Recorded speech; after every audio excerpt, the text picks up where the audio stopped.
en 2015. Les élections ont eu en 2013. Vous continuez à tenir ce genre de propos? Non, vous dites c'est à vous de vous en sortir. Vous êtes venu m'enfoncer, vous ne pouvez pas. Vous allez faire comment pour moi? Clair. Avant d'inviter le président ici présent, président du club des journalistes politiques du Cameroun, je vais me permettre, avant cela, de poser une dernière question qui permettra certainement. Il y a presque 30 ans, professeur, vous et le professeur Hubert Mulunjana, vous vous êtes livré à une véritable bataille médiatique. Je relève d'ailleurs cela dans un livre entretien que je viens de publier à la Temps Paris, qui est certainement disponible sur Google. C'est actuellement au port, ce n'est plus en Côte d'Ivoire. Donc pour être plus exact, c'était en 1985, quand il a publié L'idée sociale chez Paul Biya. Dans un ouvrage, je venais de le signaler, vous avez soutenu à l'époque que l'intellectuel devait se tenir à distance du pouvoir, sauf erreur de ma part. Continuez-vous à soutenir ce point de vue après votre passage au gouvernement? N'était-ce pas une vue de l'esprit si on considère que ce sont les élites qui sont à l'origine du pouvoir en Afrique? Je peux rapidement citer quelques exemples. Au Sénégal, c'est Senghor. Au Congo, c'est Lumumba. Dans l'autre Congo, c'est l'abbé Fulbert Yuru. Au Togo, c'est Sylvarius Olympio. Au Ghana, c'est Kouma. On peut multiplier ici des exemples. Non, je crois que vous ne m'avez compris que partiellement. Dans l'article, j'avais d'abord fait un article sur l'intellectuel camerounais, où l'impossible, c'est l'intitulé, ou l'impossible distanciation de l'intellectuel vis-à-vis du pouvoir. Voilà. Je disais très clairement, et si vous lisez mon ouvrage L'urgence de la pensée, j'ai plus la page en mémoire, je disais clairement que lorsque vous êtes dans la posture de l'intellectuel, vous devez garder une distance critique vis-à-vis du pouvoir, parce que c'est l'objectivation scientifique, c'est-à-dire, si vous voulez étudier le pouvoir scientifiquement, vous devez donc garder cette distance critique. Parce que sinon, si vous êtes impliqué, vous ne pouvez donc plus être à la fois acteur et observateur de votre propre action. Mais je disais que l'intellectuel, lorsqu'il est au pouvoir, lorsqu'il s'implique dans l'action politique, doit donc agir ce qu'il a pensé. Il doit mettre en œuvre ce qu'il a pensé. Je n'ai jamais dit qu'un intellectuel ne devait jamais se mêler de politique. Je dis, quand il prend la posture de l'intellectuel, parce que M. Mulunjana, qui est un bon copain, soit dit en passant, voilà, on a d'excellents rapports, lui et moi. M. Mulunjana écrivait alors en tant que philosophe. Il n'écrivait pas en tant que militant, par exemple, du parti du RDPC, en 85, donc c'était déjà le RDPC, ou dans notre parti, il écrivait en tant que philosophe. Et je disais donc, il fallait qu'il garde la distance critique d'un philosophe, d'un intellectuel. Mais que s'ils veulent passer à l'action, parce que ceux que vous citez, ce sont des gens qui sont passés à l'action, mais il peut y avoir des intellectuels prescripteurs, donc qui disent, voici, par la réflexion, nous pensons qu'il faut faire ci, ça. Eux, ils doivent garder une distance. Mais dès lors... Je dis bien, monsieur le ministre, il y a une image qui vous a suivi durant votre passage au gouvernement, je crois 7 ans, jusqu'à votre démission après l'élection présidentielle. Alors, cette image-là, c'était une caricature. On montrait un professeur agrégé qui était ministre délégué à la justice, alors qu'en bas, il y avait, je crois, un bachelier, ou bien en haut, qui était ministre titulaire. Vous voyez souvent ces clichés-là, certainement. Vous voyez souvent cette caricature. Comment, au niveau de la chancellerie, cette question se gérait? On vous attendait sur plusieurs questions, notamment la modification de la Constitution en 2008, notamment la gestion qui a été faite par le régime des émeutes de 2008, où on a parlé de massacre, et puis les accusations sur John Fundi, qu'on présentait comme la tête de pont de cette modification, ou bien de ces massacres-là, ou bien des émeutes. Il aurait mis le feu au poudre pour que les jeunes descendent, investissent la rue. Vous, quand on dit être raffiné, quand on dit être agrégé d'université, on ne dit pas vous êtes agrégé d'université. Comment vous avez géré ces situations pendant 7 ans? Ne vous excusez pas de dire que quand on dit être agrégé, il y en a même qui estiment que je suis lettré, mais enfin, c'est pas très important. Je crois que, premièrement, ces caricatures n'ont pas de sens. En politique, le classement ou les positions, ce n'est pas le classement des diplômes.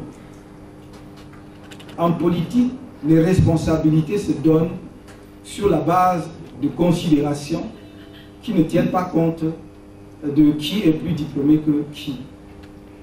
Ça peut être la confiance, ça peut être l'ancienneté, ça peut être l'expérience, ça peut être la sensibilité du poste, etc. Mais ça, croyez-moi, ça n'est jamais le critère de qui est plus diplômé que qui. Ni au Cameroun, ni nulle part ailleurs au monde. Des situations comme celles dont vous parlez sont courantes dans le monde. Et je dois vous avouer, je l'ai dit à plusieurs reprises parce que vous me donnez là l'occasion de vous parler de choses dont j'ai déjà parlé. J'ai eu les meilleurs rapports possibles avec celui qui était le titulaire du département.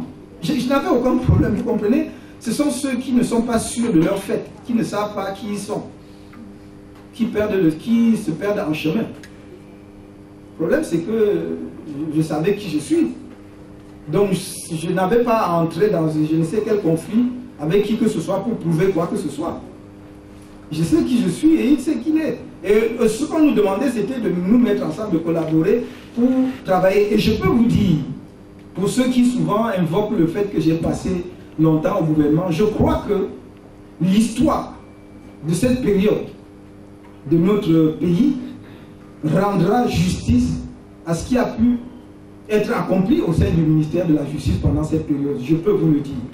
Je vais m'acquitter dans un premier temps d'un devoir, celui de remercier le professeur Kamto qui a bien accepté d'être l'invité de la deuxième édition du Café Politique. Le premier, c'était Lidon Toundi, l'événement de Guerre. Je vais également remercier toute l'assistance, notamment les militants, mais davantage la presse, parce qu'il s'agit d'abord d'une conférence de presse. J'ai suivi beaucoup d'applaudissements. Mais qu'on ne se méprenne pas, le club des journalistes politiques a vocation à être un club et non un parti politique. Donc, les applaudissements, c'est normal. Il faut galvaniser au présent lorsqu'il est sur la scène, mais le club des journalistes politiques est apolitique. Donc, je remercie tout le monde qui a bien voulu faire le déplacement.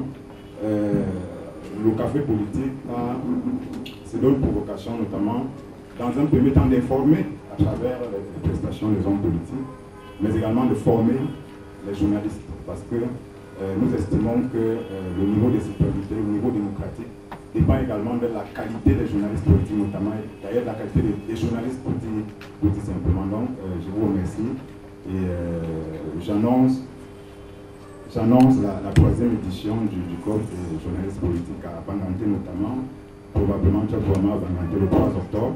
Ce sera avec Madame Comtesse qui est maire RDPC de Banganté et qui est la présidente du réseau des femmes du Cameroun. Ok, je vous remercie. Nous allons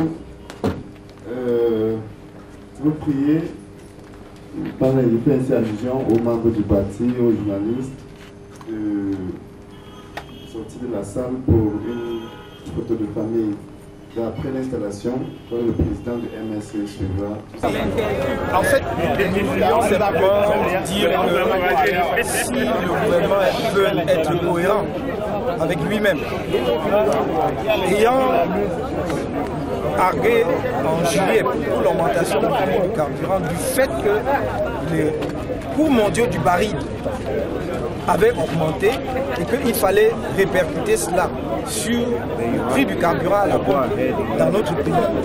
Il est tout à fait logique et normal que maintenant que le prix du carburant, du baril du pétrole sur le marché international a baissé de plus de moitié, qu'il y ait une répercussion de la baisse également à la pompe sur le prix des carburants. On essaie de rattraper le gap qui a été creusé avec la hausse, en maintenant le prix. La hausse permettait justement d'engranger davantage de recettes pour l'État. Donc ça ne peut pas être le rattrapage.